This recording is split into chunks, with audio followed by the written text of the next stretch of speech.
Hello, सत श्री अकाल, नमस्कार। दिस इज भावना और आज मैं आपको बताने जा रही हूँ 7 जुलाई 2024 को होने वाले सीटेट एग्जाम के बारे में। जो हिंदी पेडागोजी है उसके बारे में आज हम थोड़ा सा बात कर लेते हैं।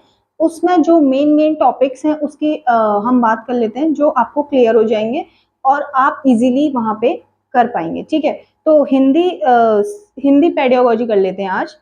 तो स्टार्ट करते हैं। देखो, सबसे पहले सीटेट का फुल फॉर्म बता देती हूँ मैं आपको। क्या है सीटेट का फुल फॉर्म? है सेंटर टीचर एलिजिबिलिटी टेस्ट। ठीक है, उसके बाद सीधे आ जाते हैं हम हिंदी पेडागोजी के। ठीक है, तो हिंदी पेडागोजी, अच्छा मैं आपको उससे पहले ये भी बता दूं कि हिंदी पेडागोजी कितने मार्क्स की आती है। टोटल पेडागोजी आती है आपकी 75 मार्क्स की। इसमें 30 मार्क्स की सीडी भी आती है, चाइल्ड डेवलपमेंट एंड पेडागोजी। ठीक है, और 15 मार्क्स का हिंदी लैंग्वेज आता है, 15 मार्क्स का इसमें इंग्लिश लैंग्वेज आता है, और 15 मार्क्स का आपका जो कोर सब्जेक्ट है उसका पेडागोजी आती है। ठीक है, तो देरी ना करते हुए पहले क्वेश्चन पे आते हैं सीधे। ये पाठ के अंत में अभ्यास और गतिविधियां देने का उद्देश्य है बच्चों को व्यस्त रखना हेतु गतिविधियां बनाना। दूसरा है बच्चों को याद करने हेतु समग्र, याद तो बहुत ही नेगेटिव वर्ड है। ठीक है, और गृह कार्य की सामग्री में जुटाना, बच्चों को बहुत सारा गृह कार्य भी नहीं देना है। ठीक है, बच्चों बच्चों को अभिव्यक्त क्या के अवसर देना। अब देखो अवसर क्या है यहाँ पे, एक this is the positive tag word है ना। तो सीधे आंसर आपका क्या हो जाएगा? डी आंसर हो जाएगा। बच्चों को अभिव्यक्ति के अवसर देना, अपने जो अंदर के विचार हैं उनको जो व्यक्त कर सके वो वाले उनको अवसर देने हैं, बस। तो सीधे नेक्स्ट क्वेश्चन में आ जाते हैं हम। मैं यहाँ पे आपको ये बता रही हूँ कि कैसे टैग वर्ड्स का यूज करके आप सीधे आंसर निकाल सकते हैं। तो नेक्स्ट क्वेश्चन है आपका, विद्यार्थियों का भाषाई विकास समग्रता से हो सके इसके लिए सबसे महत्वपूर्ण अनुशंसा होगी शब्दकोश एवं विश्वकोश का प्रयोग करके। ठीक है, डिक्शनरी वगैरह का यूज करके कह रहा है। और भाषा प्रयोग के विविध अवसरों को देख अवसरों की सतत एवं व्यापक आकलन की, और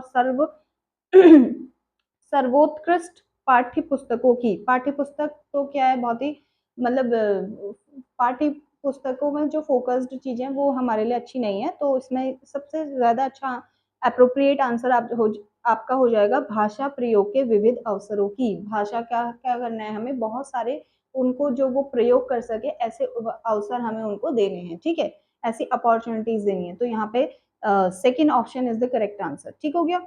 उसके बाद है देखो, सुरभि किसी भी ऐसे शब्द विशेष को बोलने में कठिनाई अनुभव करती है जिसमें दो या दो से अधिक बार तो की आवृत्ति होती है। तो आप उसे, ठीक है, वो बार बार एज समझ गए ना क्वेश्चन आप? ठीक है, सीधे ऑप्शंस पे आते हैं। ऐसे शब्द का विकल्प ढूंढ कर देंगे, ऐसे शब्दों का बार बार सुनने के लिए कहेंगे, बोलते समय इस ओर ध्यान न देने के लिए कहेंगे, और तो वाले शब्द का बार बार उच्चारण करवाएंगी।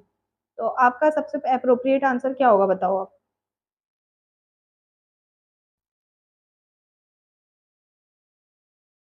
देखो यहाँ पे लास्ट जो ऑप्शन है ना, डी, तो वाले शब्दों का बार बार उच्चारण करवाएंगी, मतलब प्रैक्टिस। यहाँ पे क्या करवा रही है? प्रैक्टिस करवा रही है। तो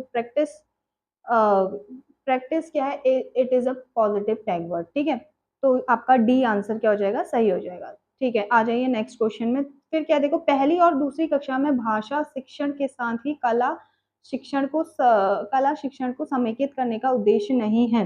यहाँ पे नहीं है पूछा गया है। तो चित्रों के माध्यम से अभिव्यक्ति का विकास, बच्चों द्वारा आनंद की प्राप्ति, बच्चों के लेखन में परिपक्वता लाना, बच्चों की रचनात्मकता का विकास।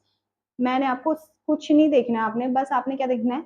रचनात्मकता, मौलिकता, ये सारे वर्ड्स देखने हैं और सीधे आंसर में टिक कर देना है। तो last option is the correct answer. बच्चों की रचनात्मकता का विकास इज द करेक्ट आंसर। ठीक है, कुछ देखना और सुनना ज्यादा है ही नहीं। ठीक है, सीधे